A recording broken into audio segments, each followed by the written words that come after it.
¿Sabías que el primer asesino de la historia tuvo un guardaespaldas? Y no era un ángel, ni una luz celestial, ni siquiera una marca visible en su frente. Era un perro enviado por Dios mismo para proteger al hombre que acababa de matar a su propio hermano. Soy Gukoro, y esto es Voces en la Niebla. Hoy vamos a descubrir uno de los secretos más perturbadores y fascinantes que la tradición judía ha guardado durante miles de años sobre Caín, el primer hijo de la humanidad. Pero antes de que pienses que ya conoces esta historia, déjame advertirte algo. Lo que estás a punto de escuchar va a cambiar completamente todo lo que creías saber sobre el primer asesinato de la historia. Quédate hasta el final, porque la forma en que murió Caín es tan impactante que te hará cuestionar todo sobre el destino, la justicia divina y las consecuencias de nuestros actos. Todos conocemos la historia básica. Caín y Abel, dos hermanos, una ofrenda rechazada, un asesinato en el campo y una marca misteriosa que Dios puso sobre Caín para que nadie lo matara. Fin de la historia, ¿verdad? Pues no. Lo que la mayoría de las personas no sabe es que la Biblia es increíblemente breve en sus relatos. El libro de Génesis deja espacios en blanco enormes, preguntas sin responder que han atormentado a los lectores durante milenios. ¿Qué era exactamente esa marca? ¿Quiénes eran las otras personas que Caín temía que lo mataran si apenas había 4 personas en el mundo? ¿Cómo vivió después del asesinato? ¿Cómo murió? Aquí es donde entra algo que muy pocos conocen fuera del judaísmo: el Midrash. El judaísmo no se basa solamente en la Torá escrita, esos 5 libros de Moisés que conocemos. Existe también lo que llaman la Torá oral, una tradición de comentarios, interpretaciones y enseñanzas transmitidas de generación en generación por los sabios y rabinos durante miles de años. Esta tradición fue recopilada en textos como el Talmud y los Midrashim, que son básicamente comentarios narrativos que llenan esos espacios en blanco de la Biblia. Y créeme cuando te digo que lo que revelaron sobre Caín es absolutamente escalofriante. Los rabinos antiguos no inventaban estas historias de la nada. Leían el texto hebreo con una minuciosidad que nosotros ni siquiera podemos imaginar. Analizaban cada palabra, cada repetición, cada forma gramatical extraña. Buscaban pistas textuales, hacían analogías con otras partes de la Biblia y recibían tradiciones que venían de generaciones anteriores, algunas que se remontaban a tiempos inmemoriales. Cuando encontraban un vacío en el texto, no lo ignoraban, lo exploraban.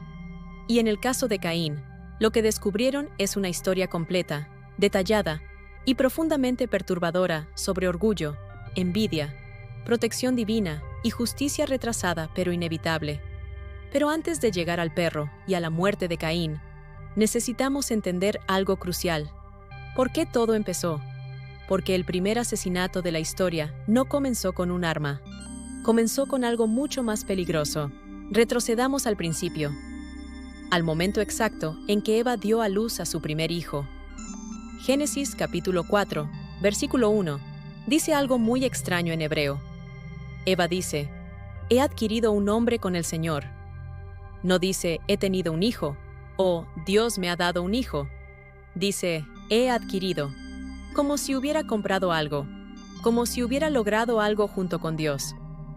Los sabios judíos han debatido durante siglos qué significa esto, y la interpretación más aceptada es absolutamente reveladora. Eva pensaba que Caín era el redentor prometido. Recuerda que en Génesis capítulo 3, versículo 15, después de que Adán y Eva comieron del árbol prohibido, Dios le dijo a la serpiente algo crucial: «Pondré enemistad entre ti y la mujer, entre tu descendencia y su descendencia.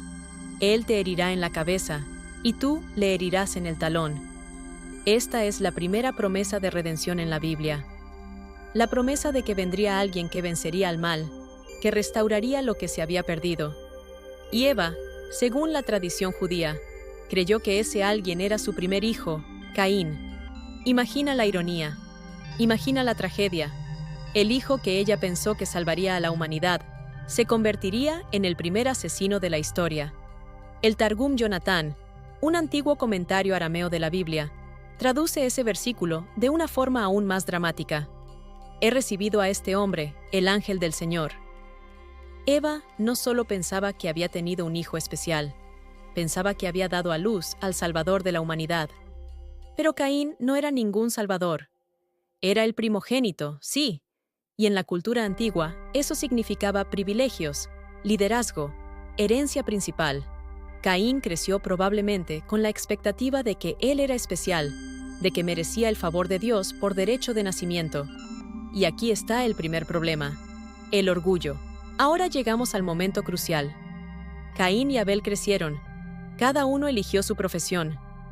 Caín se convirtió en agricultor, Abel en pastor.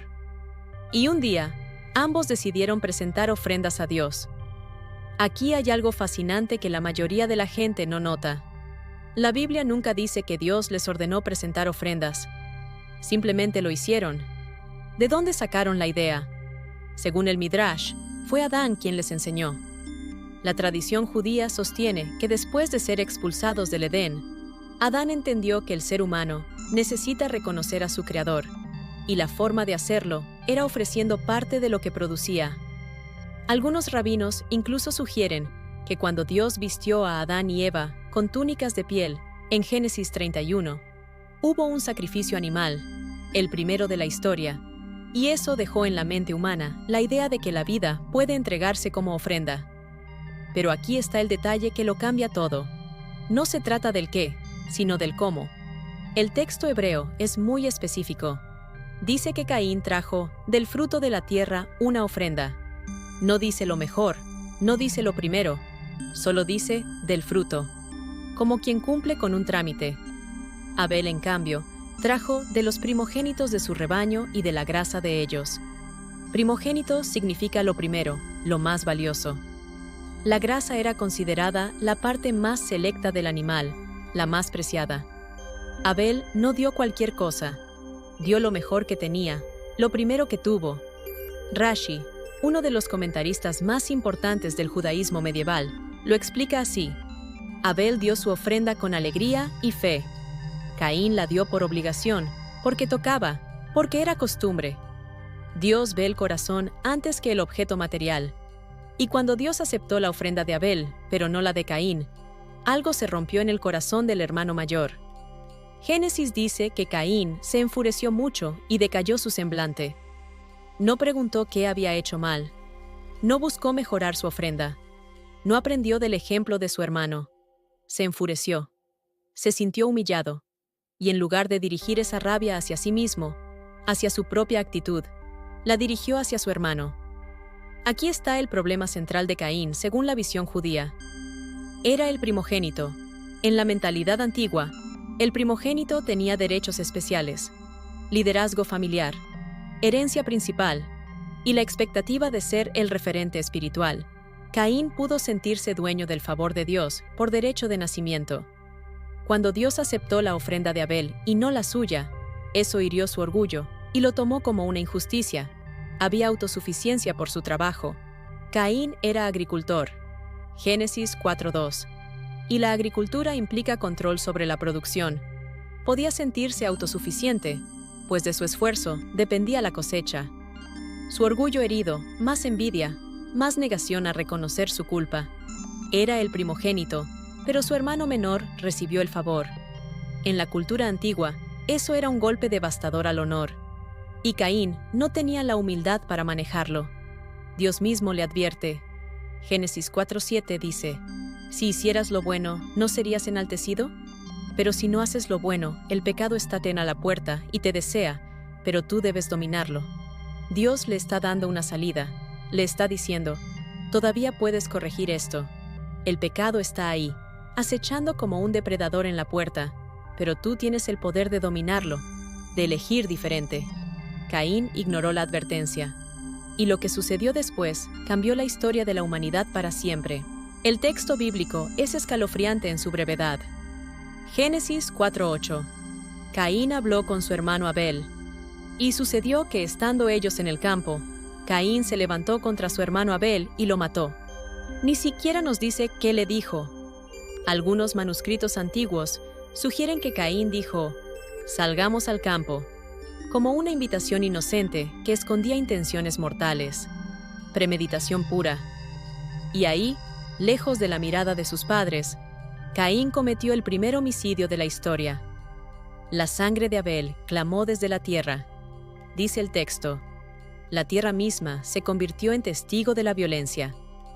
Pero lo que vino después es lo que revela quién era realmente Caín. Dios le pregunta, ¿dónde está tu hermano Abel? Y Caín, en lugar de confesarse, en lugar de mostrar remordimiento, responde con sarcasmo y desafío. No sé, ¿acaso soy yo el guardián de mi hermano? El Midrash dice que esta respuesta muestra algo aterrador. Caín no aceptaba que Dios tuviera derecho a cuestionarlo. Actuaba como si Dios fuera un igual con quien podía discutir, no como el creador que merece sumisión. Arrogancia espiritual en su forma más pura. Pero Dios no se deja engañar. Le dice, la voz de las sangres de tu hermano clama a mí desde la tierra. Nota el plural en hebreo. No dice la voz de la sangre, dice la voz de las sangres. Los rabinos interpretan esto como que no solo la sangre de Abel clamaba, sino la de todos sus descendientes que nunca nacerían. Un asesinato no destruye solo una vida, destruye generaciones enteras. El castigo es severo. La tierra que absorbió la sangre de Abel ya no producirá para Caín. Será errante y vagabundo. Pero aquí viene algo que ha confundido a los lectores durante siglos. Caín responde, mi castigo es más grande de lo que puedo soportar. Me echas hoy de la tierra, y de tu presencia me esconderé. Seré errante y vagabundo, y cualquiera que me encuentre me matará. Espera, cualquiera que lo encuentre. Si solo existían Adán, Eva y ahora solo Caín, ¿de quién tenía miedo? Aquí es donde la tradición judía revela algo extraordinario. La Biblia dice que Dios puso una señal o marca sobre Caín para que nadie que lo encontrara lo matara, y quien matara a Caín sería castigado 7 veces. Pero el texto hebreo no dice qué era esa marca. Solo dice Od, que significa señal o signo. Durante siglos, los sabios han propuesto múltiples interpretaciones. Algunos dicen que era una letra hebrea en su frente, otros que era un cuerno, otros que era una luz especial, y otros dicen que era un perro. Sí, un perro guardián que acompañaba a Caín donde quiera que fuera. ¿Por qué un perro? Porque en el mundo antiguo, un perro guardián era una señal visible, física y práctica de protección. No era solo algo espiritual o simbólico. Era algo que cualquier persona que se acercara a Caín vería inmediatamente y que los disuadiría de atacarlo. Imagina la escena. Caín, el primer asesino, vagando por la tierra, exiliado, con un perro a su lado. No un perro cualquiera, sino uno enviado por Dios mismo. Un recordatorio constante de que aunque había cometido el peor crimen imaginable, Dios lo protegía. ¿Por qué? ¿Por qué Dios protegería a un asesino? Aquí está una de las lecciones más profundas de esta historia según el judaísmo. La justicia de Dios no es la justicia humana. Dios había decretado que Caín viviría como errante y vagabundo, que sufriría el peso de su culpa. La protección no era un premio, era parte del castigo. Caín tenía que vivir con lo que había hecho. Morir rápidamente hubiera sido demasiado fácil. Pero hay algo más. La tradición judía enseña que Dios puede proteger incluso a un culpable, si así lo determina, porque solo Él ve el cuadro completo. La protección no significaba perdón. Significaba que el tiempo del castigo final aún no había llegado. Y ese perro, ese compañero silencioso, era tanto guardián como testigo. Un recordatorio ambulante de que Caín estaba marcado, señalado, protegido pero también condenado a cargar su culpa. La Biblia nos dice que Caín se fue de la presencia del Señor y habitó en la tierra de Nod, al oriente del Edén. Nod significa errante en hebreo. Incluso el nombre del lugar refleja su condición. Allí conoció a su esposa, tuvo hijos, construyó una ciudad. Génesis nos dice que uno de sus descendientes fue Lamec, quien también se convirtió en asesino. La violencia engendra violencia. El pecado de Caín no murió con él, se multiplicó en sus descendientes. Pero lo que la mayoría no sabe es cómo murió Caín. Y aquí la tradición judía nos da una de las historias más impactantes y cargadas de simbolismo que jamás escucharás. Según el Midrash, Caín vivió muchos años, generaciones enteras, pero no podía morir. La marca de protección, la promesa divina de que nadie lo mataría, lo mantenía vivo. Vivía como un espectro, viendo cómo sus acciones se multiplicaban en sus descendientes, incapaz de escapar de sí mismo. Hasta que un día, algo cambió. Y lo que sucedió involucró a uno de sus propios descendientes. Lamec, el bisnieto de Caín, era cazador, pero tenía un problema. Era ciego. Cuando salía a cazar, su hijo guiaba sus flechas, diciéndole dónde apuntar. Un día, mientras cazaban en el bosque, el hijo vio algo moviéndose entre los arbustos. Vio lo que parecía ser un animal, tal vez un ciervo por el cuerno que sobresalía de su cabeza. «Ahí, padre», dijo el hijo. «Dispara ahí». Lamec tensó el arco y disparó. La flecha voló certera y dio en el blanco. Corrieron hacia su presa para recogerla. Pero cuando apartaron los arbustos, no encontraron un ciervo. Era Caín, anciano, deformado por los años, sin la marca que Dios le había puesto, pues su perro guardián ya no estaba según algunas interpretaciones. Y ahora, con la flecha de su propio descendiente atravesándolo, terminó su existencia. Caín no murió en el momento de su crimen. Vivió para ver cómo su pecado se multiplicaba, para cargar el peso de generaciones de violencia que él había iniciado. Su castigo no fue la muerte rápida, sino la vida larga consciente de lo que había hecho. La tradición judía ve en esta muerte varias lecciones profundas. Primera, la violencia siempre regresa a su origen, aunque tome generaciones.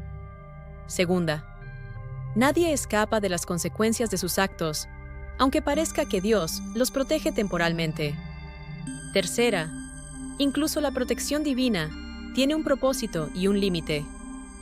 Esta historia del perro de Caín y su muerte a manos de Lamec no está en la Biblia que la mayoría conoce. Está en esa Torá oral, en esos comentarios que los sabios judíos han transmitido durante milenios, llenando los espacios en blanco con enseñanzas profundas sobre la naturaleza humana, la justicia divina y las consecuencias de nuestras elecciones. ¿Es literal? No todos los judíos lo toman así. Muchos lo ven como Agadá, como una enseñanza moral contada en forma de relato. Pero eso no le quita poder. De hecho, le da más. Porque lo que esta historia nos enseña es atemporal. Nos habla de cómo el orgullo se convierte en envidia, la envidia en ira, la ira en violencia, y la violencia en un legado de muerte que se perpetúa generaciones enteras. Nos habla de cómo podemos estar protegidos y condenados al mismo tiempo. De cómo la justicia divina no es inmediata, pero es inevitable. De cómo la vida misma puede ser un castigo más severo que la muerte cuando llevamos el peso de nuestros actos. Y nos recuerda algo esencial. Cada acción tiene consecuencias que van más allá de nosotros mismos. Caín no solo mató a Abel, mató a todas las generaciones que nunca nacerían de él, y desató un patrón de violencia que se repitió en sus propios hijos y nietos, hasta que, finalmente, esa violencia regresó a él. El perro guardián de Caín no era solo protección, era un símbolo de que Dios ve todo, que nadie escapa de su mirada, y que la justicia, aunque se retrase, siempre llega. Soy Gukoro, y esto ha sido Voces en la Niebla. Si esta historia te ha impactado tanto como a mí, compártela.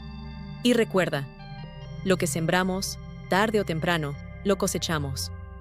A veces en nuestra propia vida, a veces en las vidas de quienes vienen después de nosotros, pero siempre, siempre regresa. Nos vemos en la próxima historia.